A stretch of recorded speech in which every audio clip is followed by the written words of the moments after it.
আসসালামু আলাইকুম। Doctor consultancy থেকে আমি আসাদুল্লাহ টিভি.বিডি ইউটিউব চ্যানেল থেকে আসাদুল্লাহ কনসালটেন্ট আছি তোমাদের সাথে। এমবিবিএস পড়তে শেষ। আজকে যে বিষয়টা নিয়ে আলোচনা করব খুবই গুরুত্বপূর্ণ একটা বিষয়। আজকে ভিডিওটা আমি 3টা প্রশ্ন নিয়ে আলোচনা করব।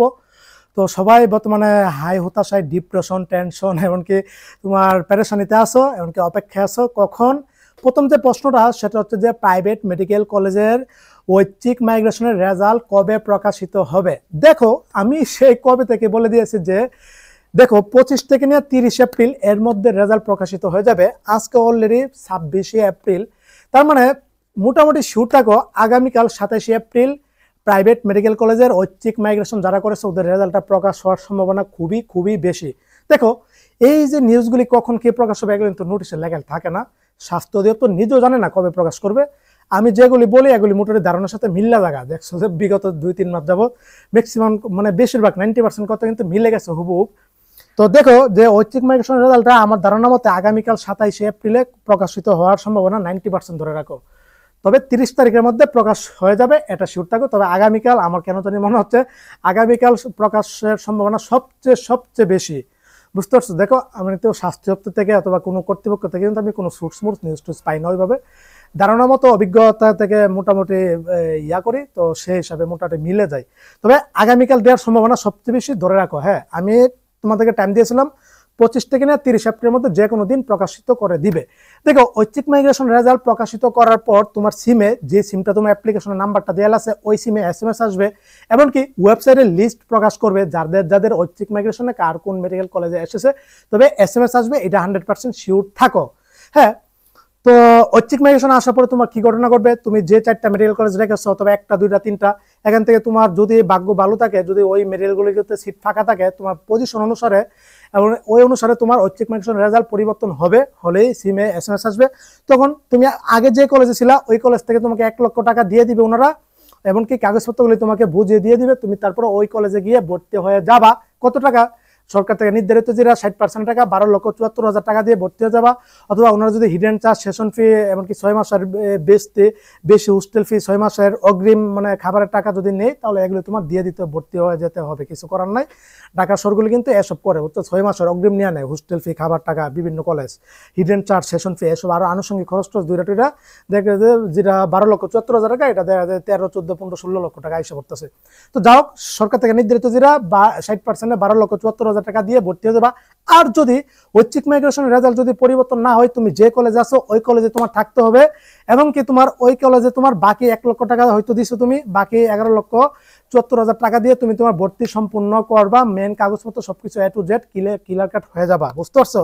এখানে আরেকটা প্রশ্ন উঠে আসে যে অনেকেই পছন্দের মেডিকেল কলেজে ঐচ্ছিক মাইগ্রেশন না হওয়ার কারণে অনেকের কি করবে, রেজাল্ট পরিবর্তন হয়ে মেডিকেল পরিবর্তন হয়নি, এখন ও চাচ্ছ ওই মেডিকেল কলেজে পড়বে না। না পড়লে তুমি ভর্তি ক্যান্সেল করতে পারবা, কিন্তু যে টাকাটা তুমি দিয়েছো 1 লক্ষ টাকা কর্তৃপক্ষ জীবনও তোমাকে ফেরত দিবে না, বরং বাকি টাকা আরো আদায় করার চেষ্টা করবে। তবে নোটিশে লেখা আছে ভর্তি তুমি ক্যান্সেল করতে পারবা, কিন্তু আর্থিক বিষয়াদি স্বাস্থ্য দপ্তর দায়ী থাকবে না, ওইটা কলেজ কর্তৃপক্ষে যা বলে তাই।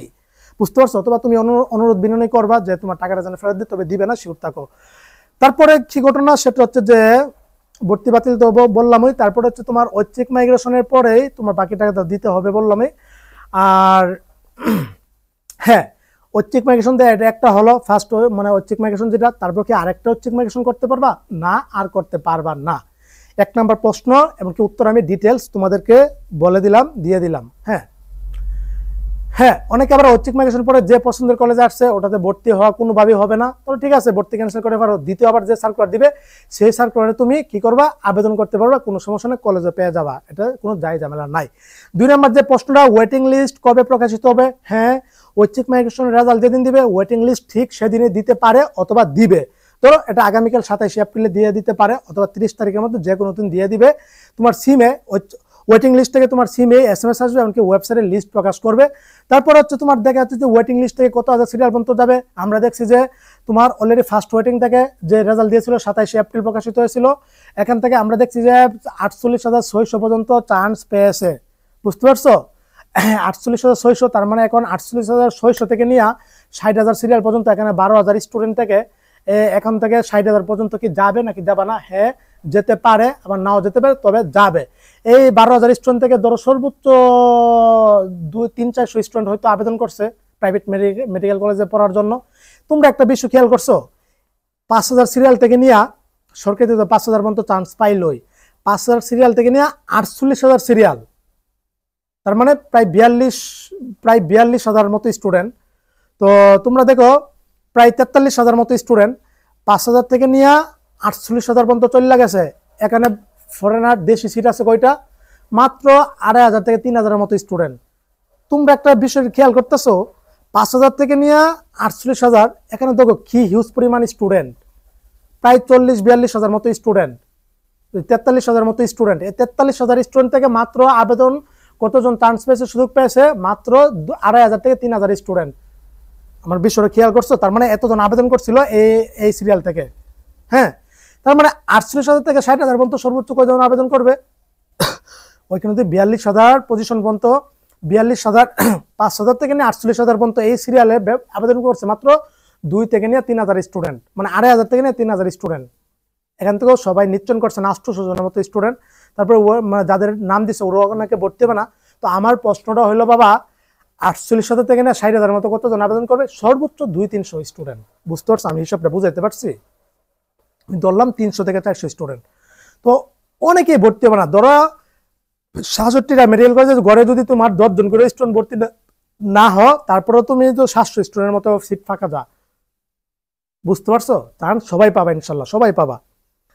তো ওয়েটিং 48,600 থেকে নিয়ে 60,000 পর্যন্ত দেখবে কতজন আবেদন করছে, তারপরে দেখবে কতটা সিট ফাঁকা আছে, কতজন ভর্তি হয়নি, তখন ওদেরকে ওয়েটিং এ ঢুকে দিবে। আরেকটা বিষয়, প্রাইভেট মেডিকেল কলেজে কিন্তু এটা শুধু দেশিদের লিস্ট প্রকাশ করছে, ফরেনার স্টুডেন্ট সিট আছে 45% সিট। ফরেনার তো সব মেডিকেল কলেজে ফুল ফিল আপ হবে না। ফরেনার এবার আসতেছে মাত্র 1200 থেকে 1,500 স্টুডেন্ট। তার মানে ফরেনার সিট আছে কয়টা? ফরেনার সিট আছে 2800 মতো। তার মানে ওদিক দিয়ে হিউজ পরিমাণ সিট ফাঁকা হচ্ছে। এটার জন্য বাবাজি বলছি 48,000 সিরিয়াল থেকে চান্স পাওয়ার পরও সেকেন্ড সার্কুলার দিবে। কখন দিবে? মে মাসের 2য় সপ্তাহে দিতে পারে।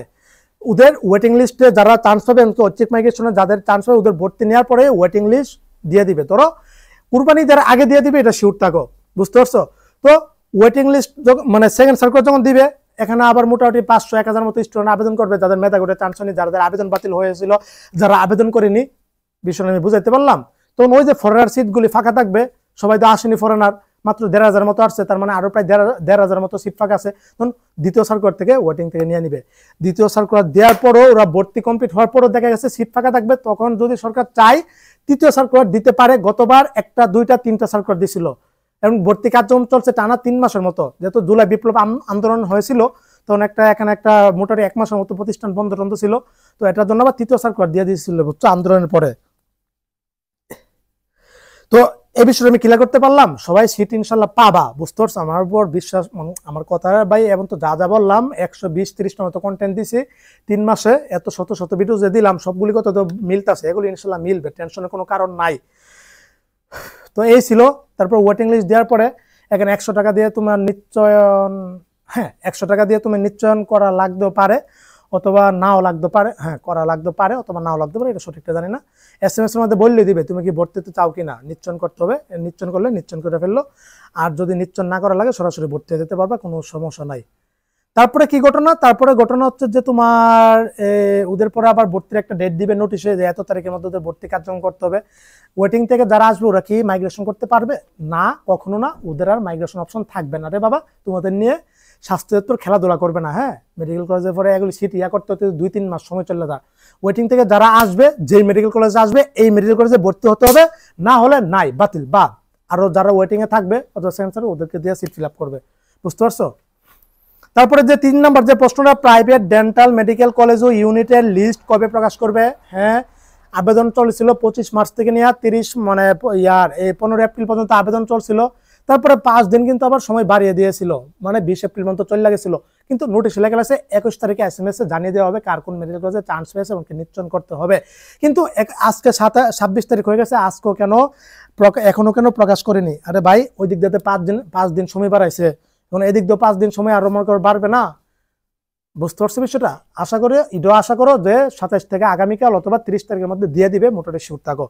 এই ছিল ডেন্টাল প্রাইভেট মেডিকেল কলেজে যাদের আমি প্রায় 30-40টা মতো আবেদন আমি করিয়েছি, যাদেরকে কম টাকায় ঢাকা শহরের টপ ডেন্টাল কলেজ 3-4টা আছে, এগুলিতে আমি করে দিব কিস্তি সুবিধা সহ। প্রিন্সিপালদের সাথে আমার আলোচনা হয়েছে, যারা মানে আমি তো আবেদন করছি 30-40টা মতো, আর যাদের কোন ডেন্টাল কলেজে নাম আসে আমার সাথে যোগাযোগ করবা। বিশেষ করে Mandy dental college, Saphena women's dental college, city dental কলেজে যাদের আসবে অবশ্যই আমার সাথে যোগাযোগ করবো। আমি সর্বাত্মক তোমাকে কমিয়ে দিব, ফেসিলিটি নিয়ে দিতে পারবো, কোনো সমস্যা নেই। যেহেতু আমি একজন কনসালটেন্ট, ওনার সাথে আবার ভালো কথাবার্তা হয়েছে, আমার স্টুডেন্টদের সর্বাত্মক সুযোগ সুবিধা দিয়ে ওরা ভর্তি করাবে, বুঝতে পারছো? আর হ্যাঁ, ওয়েটিং থেকে কার কোন মেডিকেল কলেজে আসবে অবশ্যই আমাকে জানাবা, বুঝতে পারছো? কার কোন মেডিকেল কলেজে আসে এগুলি জানাবা, ভালো পরামর্শ দিতে পারবো, কোনো সমস্যা নাই। আর হ্যাঁ, আমাদের মেডিকেল কলেজে অলরেডি মানে ভর্তি 25 জনের নাম দিয়েছিল, এখানে প্রায় ম্যাক্সিমামই ভর্তি হয়ে গেছে, অনেকে আবার ঐচ্ছিক মাইগ্রেশন করবে। আর ওয়েটিং থেকে আমারও স্টুডেন্ট যারা আছে তোমরা অবশ্যই আমাকে জানাবা, মনোহর শিকদার মেডিকেল কলেজে যারা আসবে আমি আমার সর্বাত্মক ফেসিলিটি তোমাদেরকে নিয়ে দেওয়ার চেষ্টা করবো, সুন্দরভাবে ভর্তি কার্যক্রম তোমাদেরকে যা যা করা লাগে সর্বাত্মক হেল্প করবো।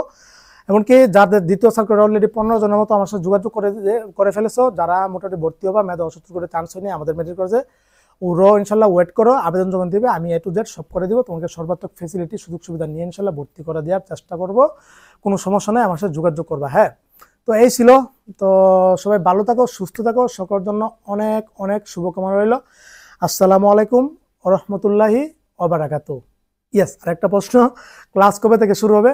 ক্লাস সরকার একটা নোটিশ দিবে, এই নোটিশটা দেওয়ার পরে তোমার ক্লাস সরকারিতে যখন শুরু হবে, বেসরকারিতে তখনই শুরু হয়ে যাবে, বুঝতে পারছো? তবে মে মাসের দ্বিতীয় সপ্তাহে দিতে পারে অথবা তৃতীয় সপ্তাহ থেকে ক্লাস শুরু হতে হবে, তার মানে ঈদের আগে তুমি 10-15টা ক্লাস পেতে পারো, কুরবানি ঈদের পর থেকে রেগুলার ক্লাস চলবে, বুঝতে পারছো? এই ছিল। সবাই ভালো থাকো, সুস্থ থাকো, সকলের জন্য অনেক অনেক শুভকামনা রইল। আসসালামু আলাইকুম রহমতুল্লাহি ওয়া বারাকাতুহু। গাইম না গেছি পুরো।